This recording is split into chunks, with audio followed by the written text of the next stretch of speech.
এই মাহফিলগুলো আমাদের বাংলাদেশে অনেক হয়, প্রায় ম্যাক্সিমাম রাতে 3000-এর উপরে মাহফিল হয়। এই মাহফিলগুলো হওয়াতে লাভ হইতেছে না ক্ষতি হইতেছে? কি লাভ?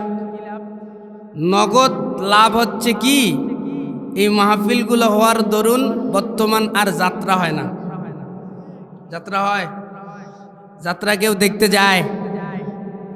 এই মাহফিলগুলোর নগদ 2 নাম্বার লাভ হলো, এই মাহফিলগুলো হওয়াতে সিনেমা হলগুলো একদম বন্ধ হওয়ার পথে। কি বলেন আপনারা?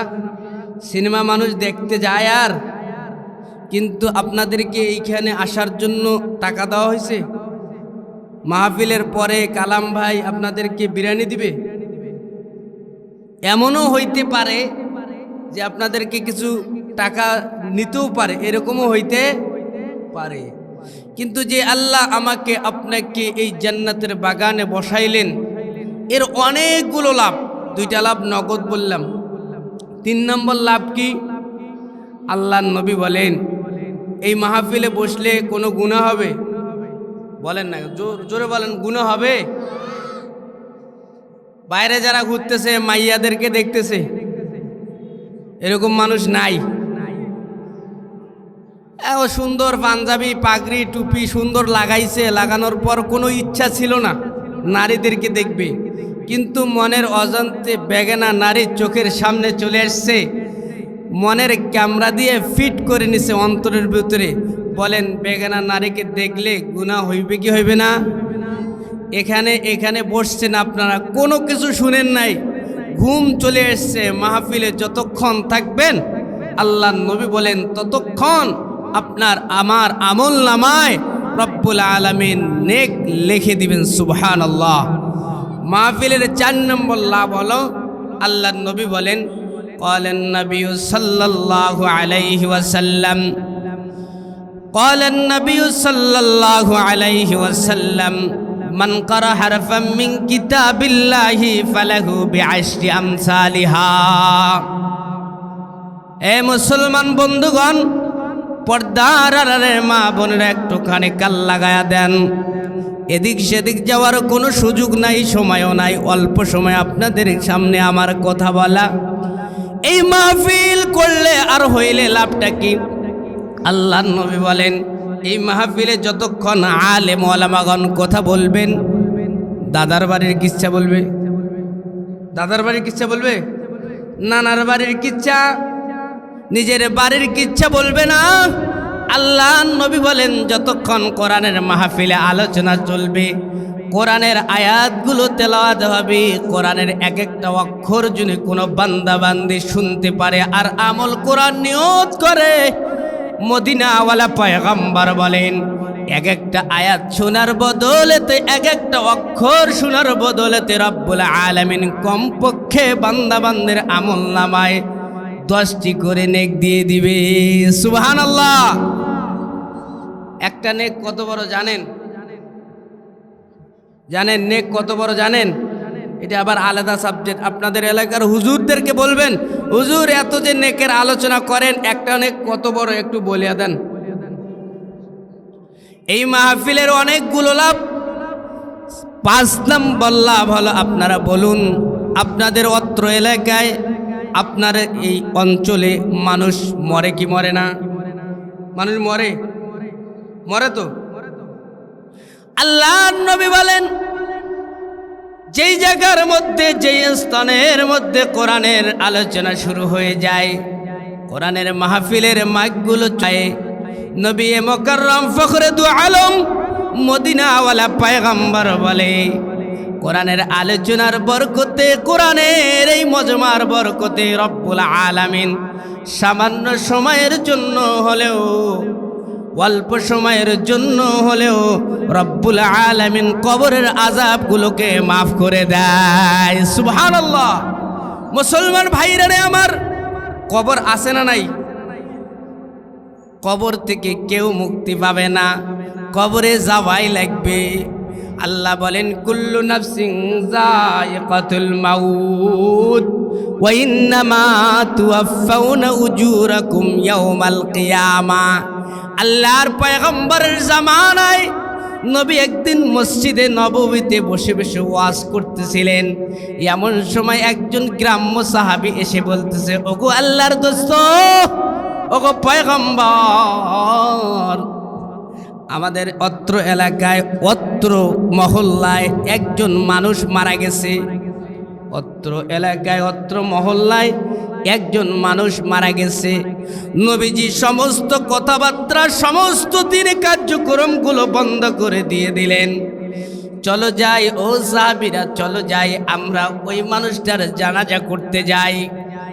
আল্লাহর পয়গম্বর মদিনাওয়ালা নবী, যেই নবীর উপরে আল্লাহর কোরআন নাজিল হইত, যেই নবী আসমানের দিকে যদি যাইতে চায় ওই নবী আরশে আজিমে চইলা যায়, যেই নবী শাহাদাত আঙ্গুল দিয়ে ইশারা করে চাঁদের দিকে, চাঁদ দুই ভাগ হয়ে যায়, ওই নবী দিনের সমস্ত কার্যক্রম বন্ধ করে দিয়ে জানাজার নামাজ পড়ার জন্য মহল্লায় চলে গেছেন। জানাজার সমস্ত কার্যক্রম শুরু হয়ে গেছে। নবীজি পয়গম্বর মদিনাওয়ালা নবী নিজে জানাজা করাবেন। কাতার হয়ে গেছে, লাইন বাই লাইন সমস্ত মানুষ দাঁড়ায় গেছে জানাজা পড়ার জন্য।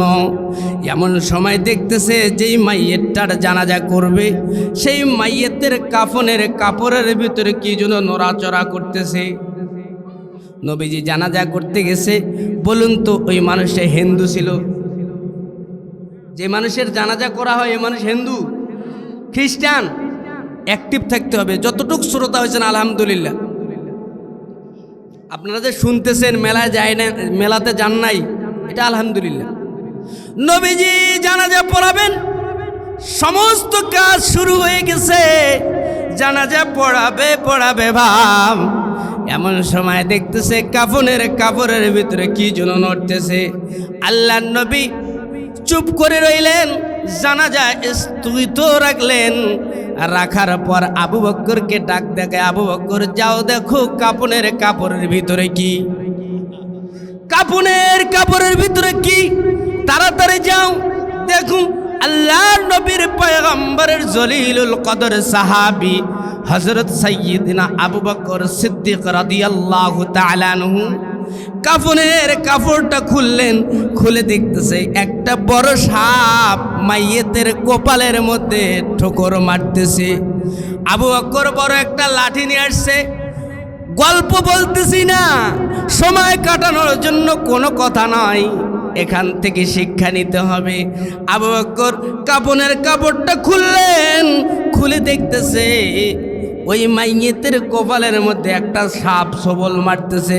যেমনি দেখছে সাপ, আর কোনো কথা নাই, বড় একটা লম্বা লাঠি নিয়ে আবু বকর সাপটাকে আঘাত করার জন্য সাপের কাছাকাছি চলে গেছে। সাপ এখন ডাক দিয়ে কয়, ওগো আল্লাহ, আমি তো নিজে নিজে আসি নাই এখানে সবল মারার জন্য, আপনি আমারে পাঠাইছেন। আপনার পয়গম্বরের জলিলুল কদর সাহাবী হযরত আবু বকর আমাকে মারার জন্য আসতেছে। ওগো আল্লাহ, আমি চাই আপনি আমার জবানটা খুলে দেন। সাপ আল্লাহর কাছে আরজি করছে, আল্লাহর কাছে দরখাস্ত করতে দেরি, সাপের জবান রব্বুল আলামিন খুলে দিতে একটা মুহূর্ত দেরি করে নাই। জোরে জোরে বলুন সুবহানাল্লাহ। এ মুসলমান বন্ধুগণ, সাপ এখন ডাকতে কয়, আবু বকর, ও আবু বকর, আমি নিজের থেকে আসি নাই, আমার আল্লাহ পাঠাইছে। পয়গম্বর এখানে আছে, আমার বেয়াদবি হয়ে যায়, আমি বেশি কথা বলতে চাই না, আমার আল্লাহ পাঠাইছে। আবু বকর ডাকতে কয়, সাপ এখানে স্বয়ং মদিনাওয়ালা আখিরি নবী, শেষ নবী জনাবে মুহাম্মদুর রাসূলুল্লাহ সাল্লাল্লাহু আলাইহি ওয়াসাল্লাম এখানে স্বয়ং উপস্থিত, আপনি কিভাবে আসলেন? সাপ ডাক দিয়ে কয়, আমার আল্লাহ আমারে পাঠাইছে। এই মানুষটার তিনটা দোষ, এই জন্য শুধু আজকে সবল মারব তা না, কিয়ামত পর্যন্ত যতক্ষণ জান্নাত আর জাহান্নামের ফয়সালা হবে না ততক্ষণ ওই মানুষটার কপালে আমি সবল মারতেই থাকবো। জোরে জোরে বলুন নাউজুবিল্লাহ। কয়টা দোষ মানুষটার? কয়টা দোষ মনে রাখতে হবে? কয়টা দোষ? জোরে বলেন। তিনটা দোষ। এটা বলবো ইনশাল্লাহ। আগে আসুন আমি পবিত্র কোরআনুল কারীমের সূরা বাকারার 186 নম্বর আয়াত আপনাদের সম্মুখ মানে তেলাওয়াত করেছি। যেহেতু তাফসির মাহফিল, এই তাফসিরিক একাডেমিক কিছু আলোচনা করি, আমি 3টি কি দোষ বলেই আমি মাইকটা ছেড়ে দেবো ইনশাআল্লাহ। সমস্যা হচ্ছে? কোনো সমস্যা? লিল্লাহে তাকবীর। হয়নি, হাতগুলো উপর দিকে তুলবেন। লিল্লাহে তাকবীর। এটা কোনো আওয়াজ হলো?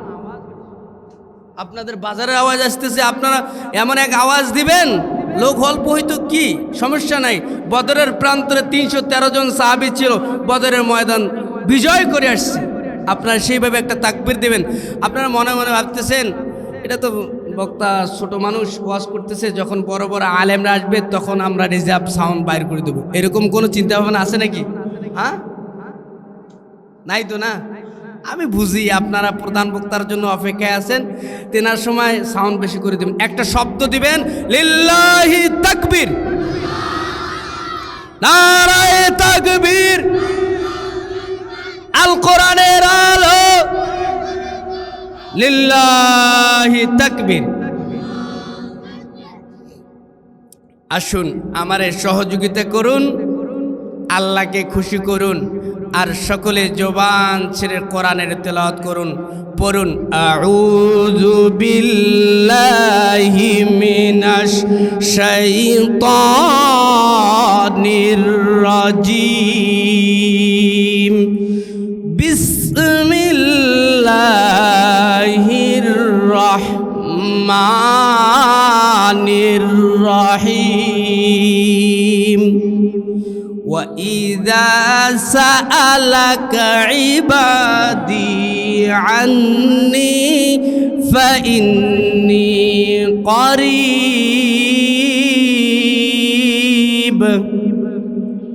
أُجِيبُ دَعْوَةَ الدَّاعِ إِذَا دَعَانِ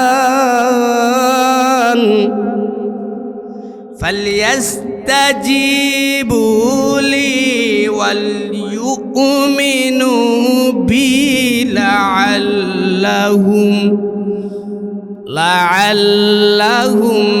يَرْشُدُونَ।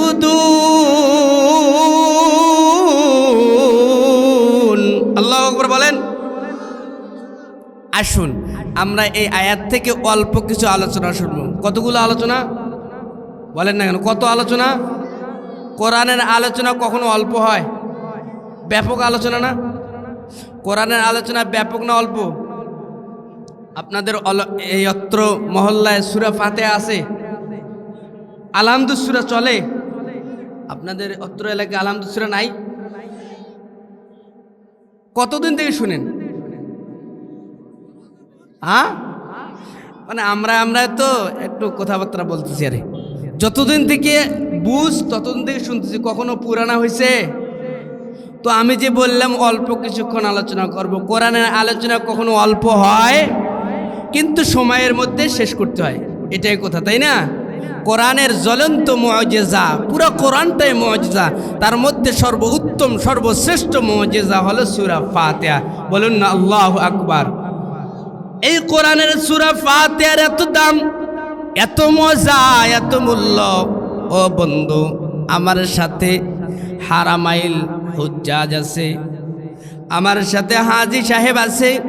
আপনি যদি সূরা ফাতিহা আপনার অত্র মহল্লার মসজিদের ইমামের পিছনে নামাজ পড়েন, সূরা ফাতিহার তেলাওয়াত শুনেন একসাথ, রংপুরে যদি যান, রংপুরের মসজিদের ইমাম সাহেবের পিছনে সূরা ফাতিহা শুনেন, স্বাদ একই না ভিন্ন?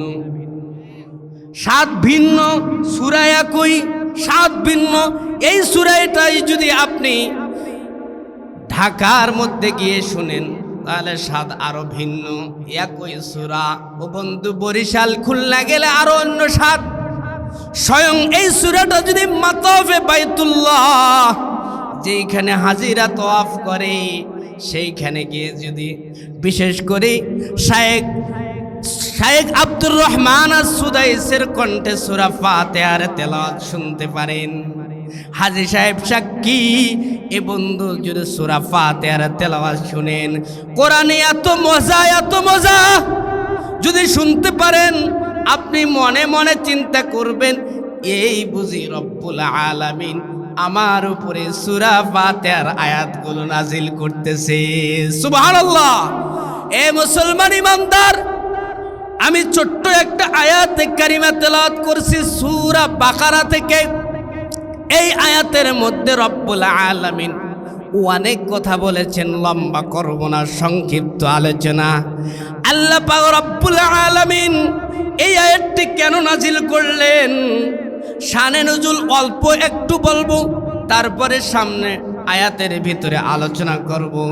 আমার আপনার পয়গম্বর মদিনার মসজিদে বসে বসে আলোচনা করতেছেন, এমন সময় একজন গ্রাম্য সাহাবী এসে ডাক দিয়ে কয়, ইয়া রাসূলুল্লাহ, ইয়া হাবিবাল্লাহ, ওগো আল্লাহর দোস্ত, আপনি বলেন আল্লাহ কোথায় আছে?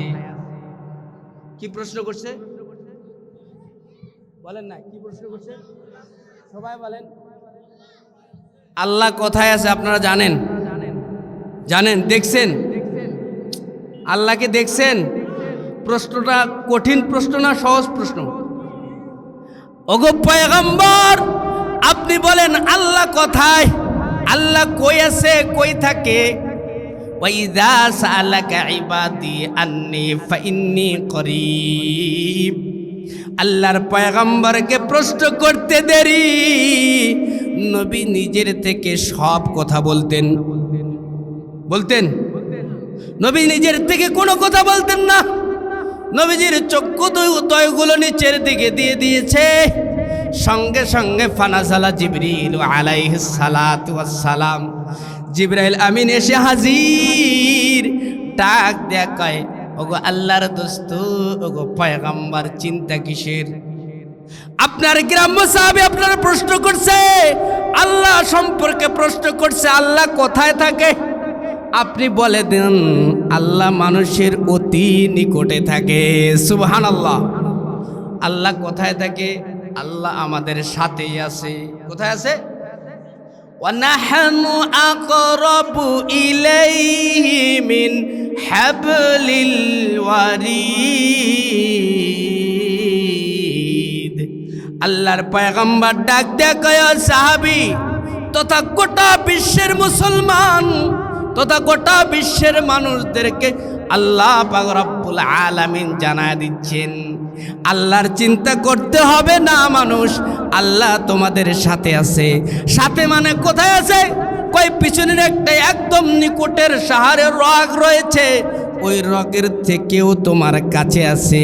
আল্লাহর যখন ডাকবা, উজিবু দাওয়াতাদ দাঈ ইযা দাআন, উজিবু দাওয়াতাদ দাঈ ইযা দাআন ফালিয়াস্তাজিবু লি ওয়াল ইউমিনু বি লাআল্লাহুম ইয়ারশুদুন।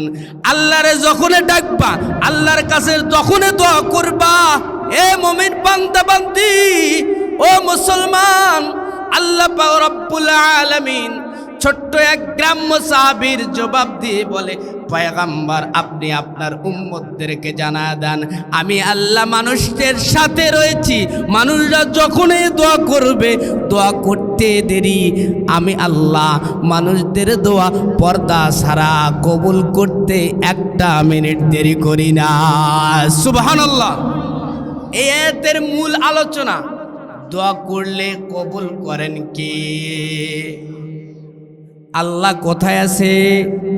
আমাদের সাথে আছে। বলেন না কোথায় আছে? আল্লাহ আমাদের সাথে আছে।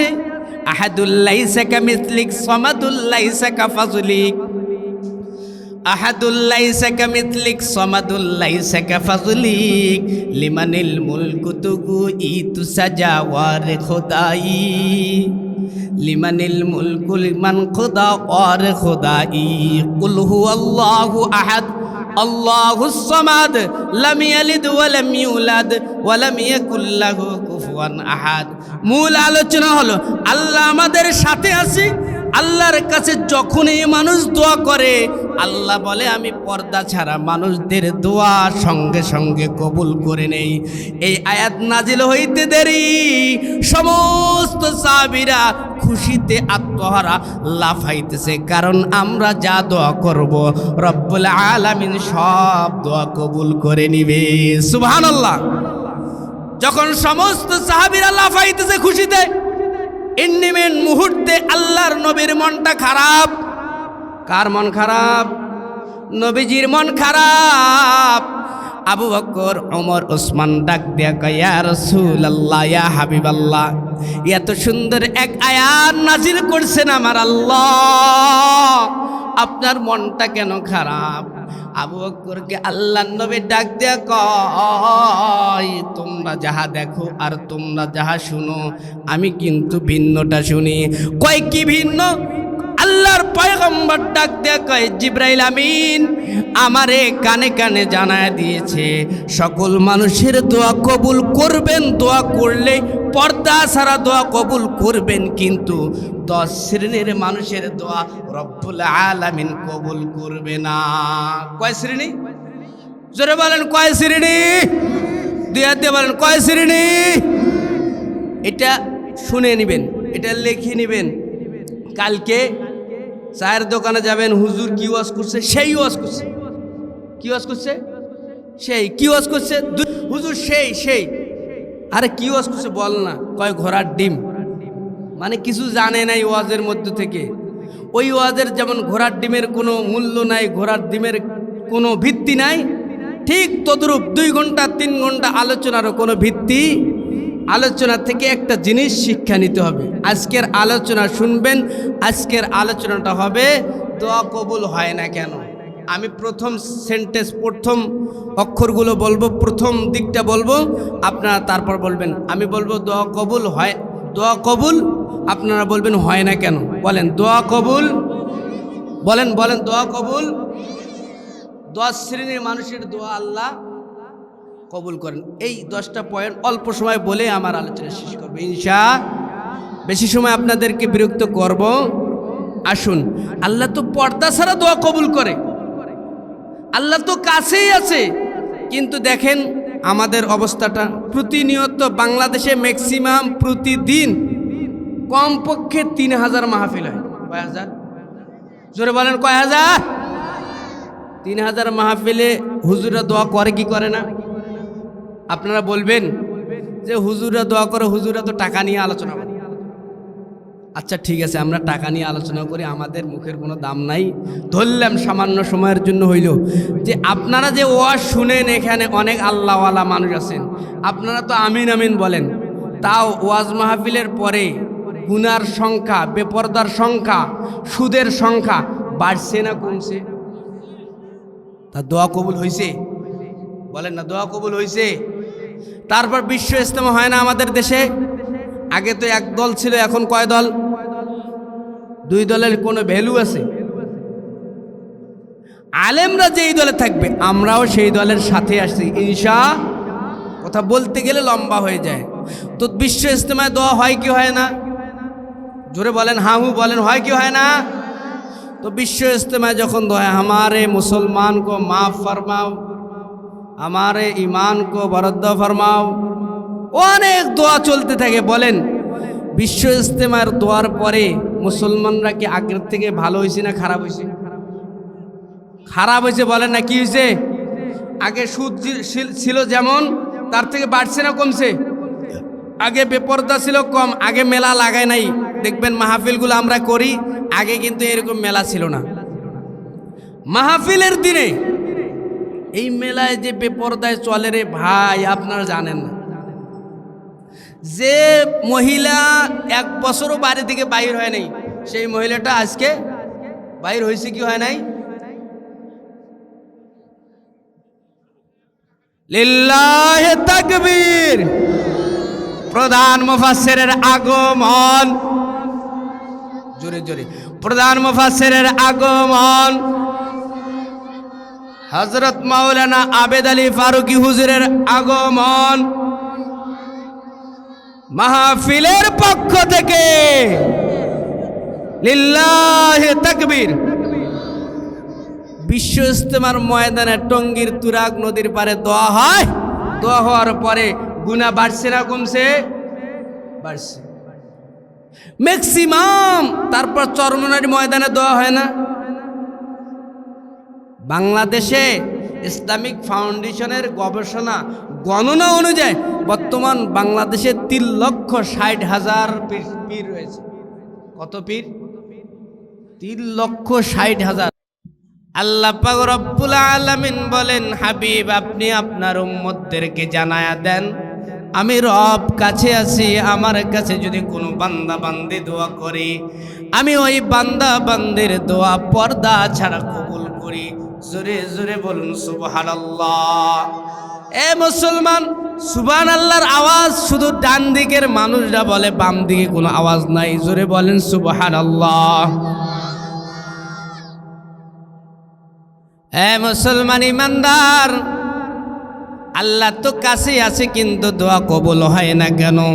10 শ্রেণীর মানুষের দোয়া রব্বুল আলামিন কবুল করবেন না।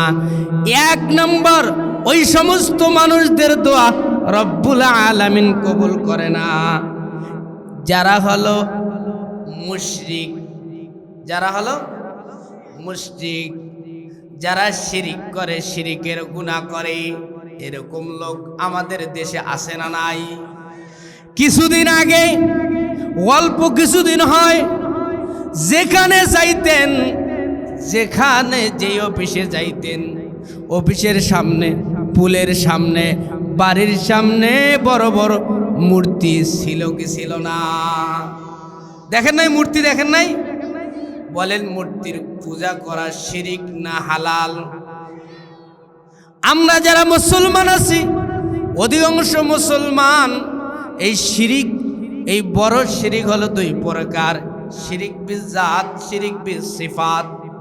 বড় শিরিক হলো আল্লাহ মনে করে কাউকে সেজদা করা।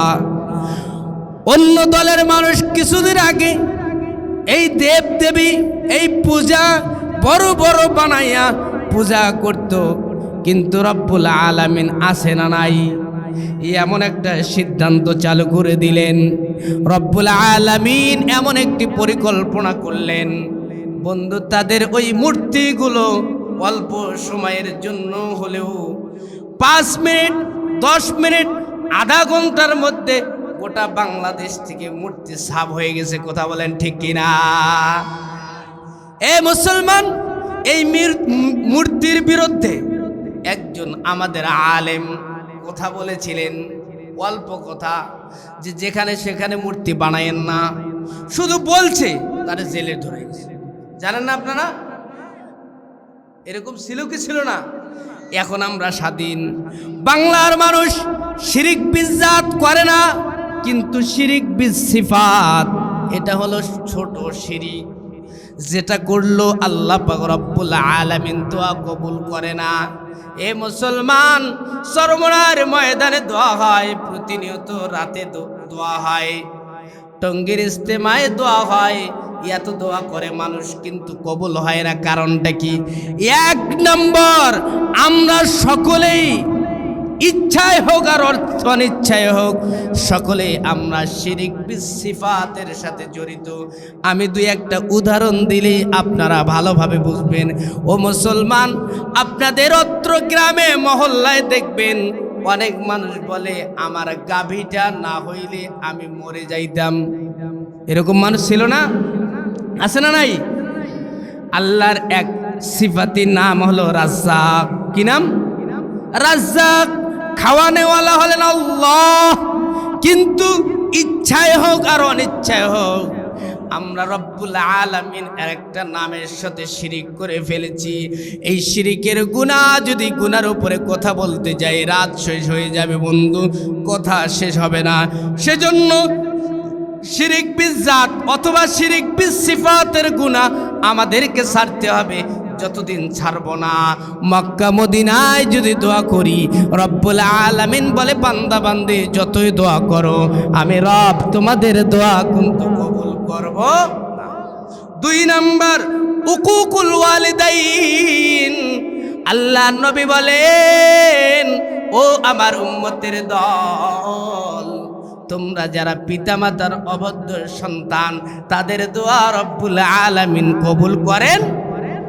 পিতামাতার অবদ্ধ সন্তান, আল্লাহর পয়গম্বর বলেন, ক্বালান নবী সাল্লাল্লাহু আলাইহি ওয়াসাল্লাম, রিজার রাব্বি বিরজাল ওয়ালিদাইন ওয়া সাখাতাল্লাহু বিসাখাতাল ওয়ালিদাইন আও কামা ক্বালান নবী আলাইহিস সালাতু ওয়াসসালাম।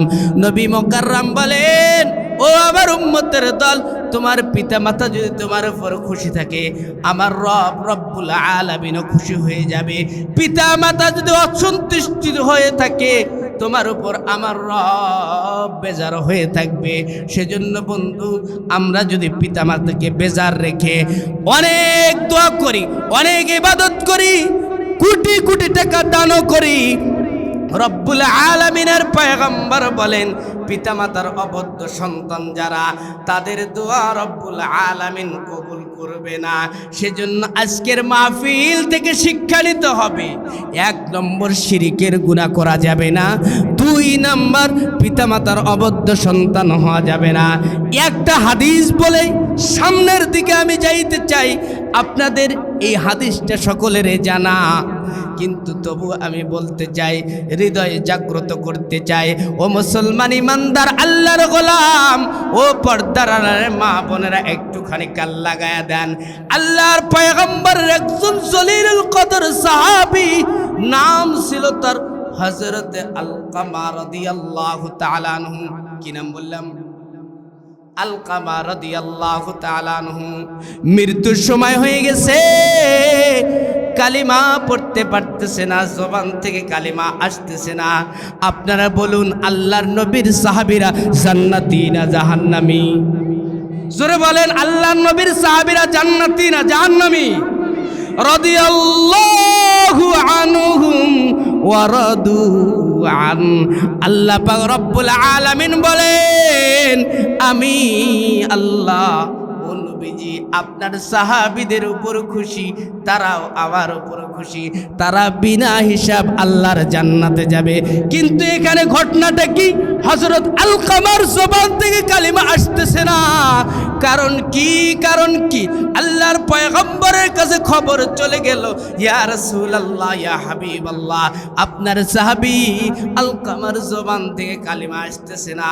আল্লাহর নবী ডাক দেয়া কয়, আলকামার পিতামাতা কি বেঁচে আছে? কয়, মা বেঁচে আছে। মারে ডাক দিয়ে নিয়ে আসো।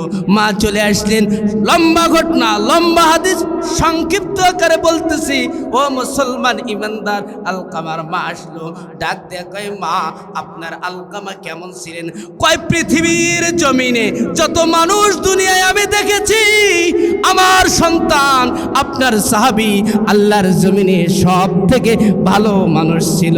জোরে জোরে বলুন সুবহানাল্লাহ। কেন ভালো হবে না? আল্লাহর নবীর সাহাবীরা তো ভালোই হবে। কারণ নবী বলেন, ক্বালান নবী সাল্লাল্লাহু আলাইহি ওয়াসাল্লাম, আল্লামানি রাব্বি ফাআহসানা তালিমি ওয়া আদাবানি ফাআহসানা তাদিবি। আল্লাহ পাক রব্বুল আলামিনের কাছে নবী ইলম শিখেছেন, আদব শিখেছেন, আর নবীর কাছে সাহাবীরা আদব শিখেছেন। জোরে জোরে বলুন সুবহানাল্লাহ। ও মা, আপনার সন্তান কেমন ছিল? কয়, কেউ যদি দান চাইতে আসতো, পকেট থেকে টাকা বাইরে করে দিত, কয় টাকা আছে দেখতো না, নামাজের সেজদাগুলো লম্বা লম্বা দিত। ও মা, আপনি বলেন, আপনার মনে কি কোনো আঘাত দিছে নাকি? এ মুসলমান ইমানদার, বিবেককে জাগ্রত করার জন্য এই হাদিসটি বলতেছি।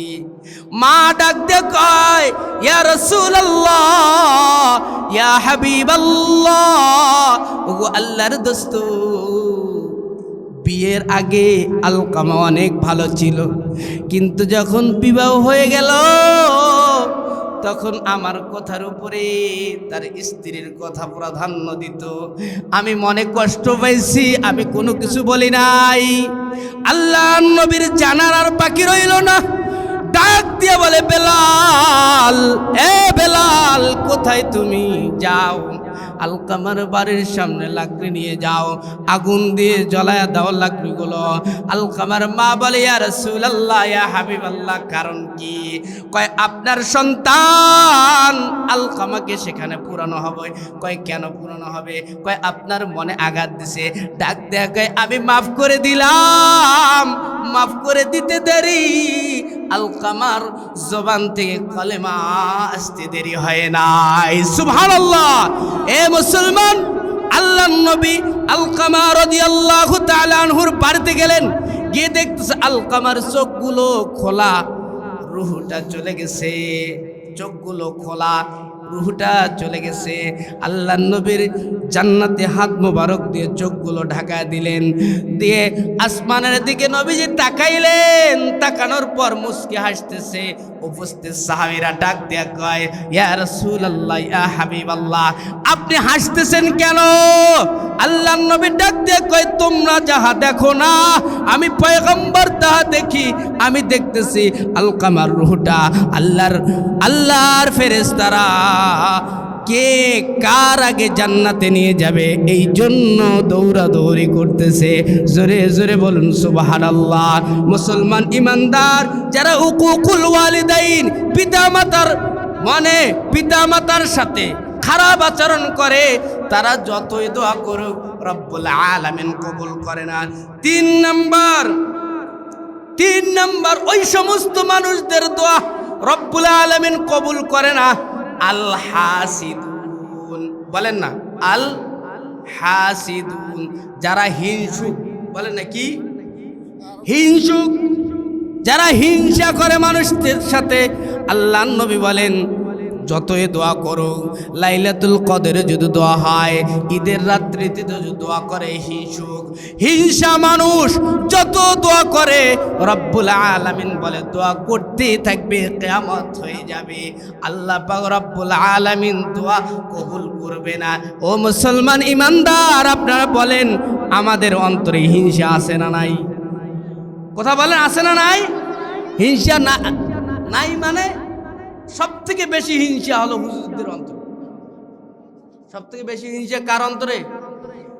দেখবেন কওমি মাদ্রাসা পড়ে ওরা এক দল, আলিয়া পড়ে ওরা আরেক দল, জামাত করে ওরা আরেক দল, তারপর আবার আওয়ামী লীগ, বিএনপি, জাতীয় পার্টি, এত দল কেমনে কি হবে বলেন? এগুলো সব হিংসার আগুনে জ্বলতেছে। আল্লাহ বলে হিংসা যতই থাকবে, যতই দোয়া করো না কেন, আমি আল্লাহ পাক রব্বুল আলামিন হিংসুক মানুষদের দোয়া কবুল করি না। সেজন্য যার অন্তরে যতটুকু হিংসা আছে, আজকের এই অনুষ্ঠান থেকে শপথ নিতে হবে, হিংসা ছাড়তে হবে। আপনার বাড়ির পোলা ঢাকা ভার্সিটিতে চান্স পাইছে, কয় চান্স পাইছে তো কি হয়েছে, চাকরি হইবে না? চান্স পাইছে তো কি চাকরি হইবে না?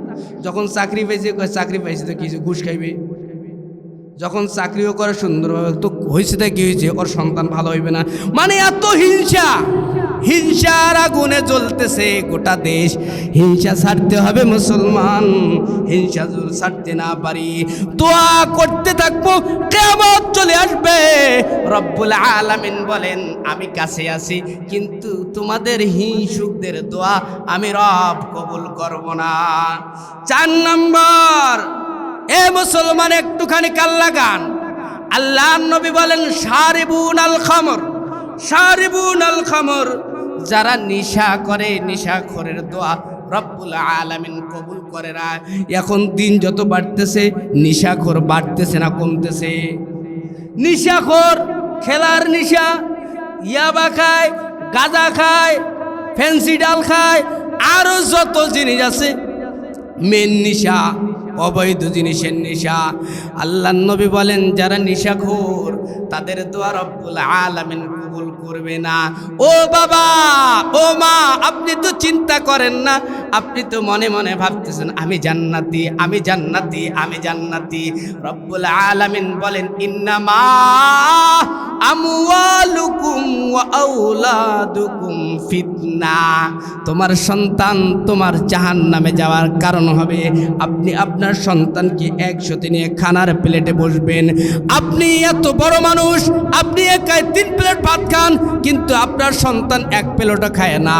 আপনার সন্তানের চোখগুলো লাল হয়ে গেছে, আপনার সন্তানের চুলগুলো উস্কু ফুস্কু হয়ে গেছে, আপনার সন্তানটা কারো কথা শুনে না। ও বাবা, তুমি কি বুঝো না তোমার ছেলে গাঞ্জাখোর হয়ে গেছে, তোমার ছেলে ইয়াবাখোর হয়ে গেছে। যদি এইরকম ছেলে রেখে আপনি কবরে চলে যান, আল্লাহর নবী বলেন ওই মানুষটাকে কিন্তু জাহান্নামে যেতে হবে।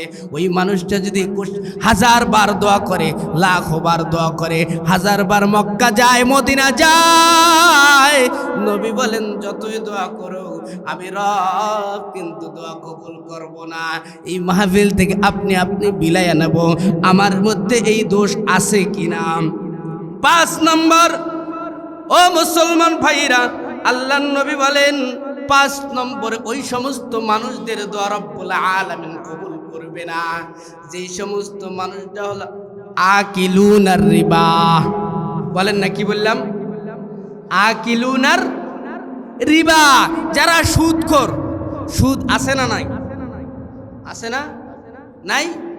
যারা সুদখোর, নবী বলেন সুদখোরের দোয়া রব্বুল আলামিন কবুল করে না। সুদখোরদের অনেক গুনাহ। দুনিয়ায় 3টি ক্ষতি, সুদ যারা খায় দুনিয়ায় 3টি ক্ষতি। ইমাম গাজ্জালী রহমাতুল্লাহি আলাইহি বলেন যারা সুদখোর দুনিয়ায় সুদ খায়, দুনিয়ায় 3টি ক্ষতি। 1 নম্বর ক্ষতি হলো,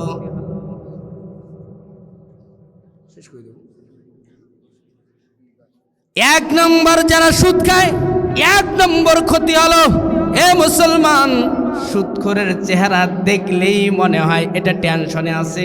সুদখোরের চেহারার মধ্যে কোনো নূর থাকে? শুধু টেনশন টেনশন। সুদখোরের চেহারার মধ্যে নূর নাই। ইমাম গাজ্জালী রহমাতুল্লাহি আলাইহি বলেন সুদখোরের বাড়ির তরকারির রান্না, সুদখোরের রান্না, সুদখোরের বাড়ির রান্না সুস্বাদু হয় না, মজাদার হয় না। যদি একজন আল্লাহওয়ালাকে সুদখোরের বাড়িতে খেতে দেওয়া হয়, ও বন্ধু বুঝবে এটা সুদের টাকার খানা। আমরা তো এখন বুঝি না, সকলেই সুদের সাথে জড়িত। কেউ ছোট ছোট সুদ খায়, কেউ আবার বড় বড়। ও মুসলমান, আজকের মাহফিল থেকে একটু চিন্তা করতে হবে। আমি নীলফামারী থেকে এসে আপনাদেরকে কি মেসেজ দিয়ে যাচ্ছি বন্ধু? যারা সুদখোর, সুদখোরদের দোয়া রব্বুল আলামিন কবুল করেন। সুদখোরদের 3 নম্বর দুনিয়ার মধ্যে ক্ষতি, যারা সুদের টাকা লেনা দেনা করে। ইমাম গাজ্জালী রহমাতুল্লাহি আলাইহি বলেন সুদখোরদের যৌন শক্তিটা নষ্ট হয়ে যায়, স্ত্রীর সাথে মিলামিশা থাকে না। আর বেশি বললাম না বন্ধু। 6 নম্বর, আল্লাহর নবী বলেন কাতিউনার রহিম, ওই সমস্ত মানুষদের দোয়া কশিনকালেও রব্বুল আলামিন কবুল করবে না, যেই সমস্ত মানুষ আত্মীয়তার সম্পর্ক নষ্ট করে দিয়েছে। আত্মীয়র সাথে ভালো সম্পর্ক নাই, মেয়ের সাথে ভালো সম্পর্ক নাই। 17 বিঘা জমি, 17 জনের জমি, হজে যাবে 15 বিঘা জমি 2 ছেলেকে লেখা দিছে, আর 5 মেয়েকে 2 বিঘা লিখে দিছে। কাতিউনার রহিম, আল্লাহর নবী বলেন আত্মীয়তার সাথে গাদ্দারি করছে। 1000 বার যদি হজে যায়, ও হাজী সাহেব 1000 রাকাত যদি তাহাজ্জুদের নামাজ পড়েন, ও মুফতি সাহেব, মুহাদ্দিস সাহেব, যতই আপনি তাফসীর করেন, কাতিউনার রহিম, আত্মীয়তার সম্পর্ক যদি অটুট না রাখেন, আপনি দোয়া করবেন, আপনার দোয়া আমার দোয়া রব্বুল আলামিন কবুল করবে।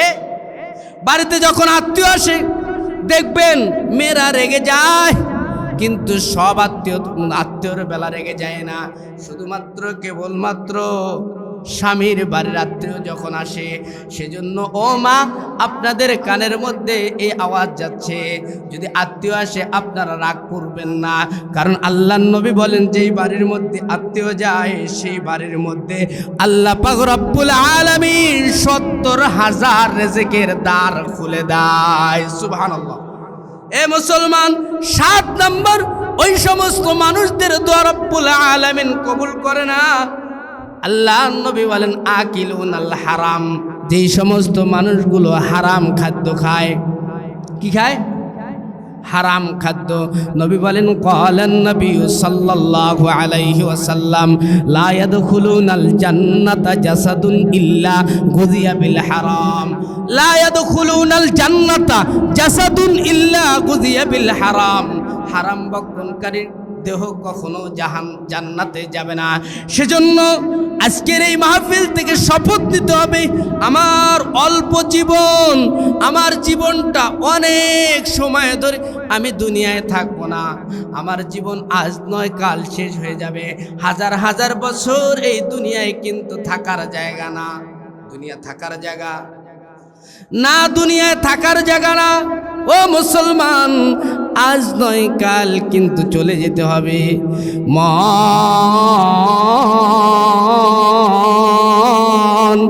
কার কান্দ দিবা রাতি, মন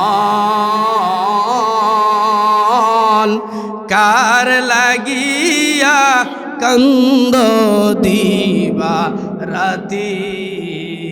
ভেবে দেখো কেউ হবে না, ভেবে দেখো কেউ হবে না তোমার সঙ্গের সাথী। কার লাগিয়া কান্দ দিবা রাতি, আপন আপন বইলা যারে ভাবছো সারাক্ষণ। আসলে তো কেউ নয় তারা, কেউ নয় যে আপন। মায়ার জালে বন্দি হইয়া বানাইয়া সুখের ঘর। কার লাগিয়া কান্দ দিবা রাতি, কার লাগিয়া কান্দ দিবা নিশি। এ মুসলমান, এই গজলটা একটু বিবেক জাগ্রত করার জন্য কিছুক্ষণ বললাম। তার মানে আপনি হারাম কেন খাবেন? আপনি হারাম কেন কামাবেন? আপনি কার জন্য কামাবেন? যেই মানুষগুলো আজ থেকে 30 বছর আগে মারা গেছে, সেই মানুষগুলোর কবরের কাছে আর কেউ যায় না। ও মুসলমান, আপনার খবরও কেউ কিন্তু রাখবে না। সেজন্য হারাম পথে কোনো অর্জন করবেন না। 8 নম্বর, ওই সমস্ত মানুষদের দোয়া রব্বুল আলামিন কবুল করে না, যেই সমস্ত মানুষগুলো গণকের কাছে যায়। গণকের কাছে যাওয়া যাবে না, গণকের কাছে গেলে ঈমান নষ্ট হয়ে যায়। 9 নম্বর, ওই সমস্ত মানুষদের দোয়া রব্বুল আলামিন কবুল করে না।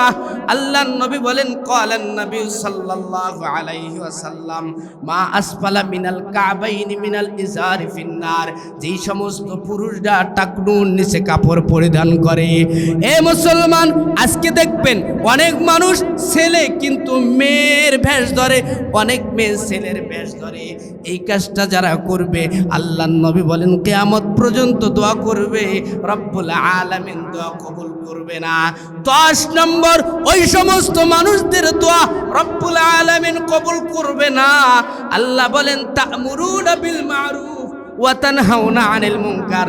যারা সৎ কাজের আদেশ করে না, অসৎ কাজ থেকে বাধা প্রদান করে না, তারা যতই দোয়া করুক রব্বুল আলামিন কবুল করবে না। তাহলে আজকের মূল আলোচনা এই 10টি খারাপ গুণ যার মাঝে আছে। আমি আপনি যারা এই মাহফিলে উপস্থিত হয়েছি, আমাদের মাঝে কার এই 10টি খারাপ গুণ কার মাঝে রয়েছে, আমরা আজকে থেকে এগুলো ছেড়ে দেব। আর ভালো ভালো গুণগুলো নিজের মাঝে অর্জন করার চেষ্টা করব। আল্লাহ পাক রব্বুল আলামিন আমাদের সকলকে ভালো ভালো গুণগুলো অর্জন করার তৌফিক ইনায়েত করুন। সকলে বলুন আমিন। ওয়া আখিরু দাওয়ানা আলহামদুলিল্লাহি রাব্বিল আলামিন। আসসালামু আলাইকুম ওয়া রাহমাতুল্লাহ।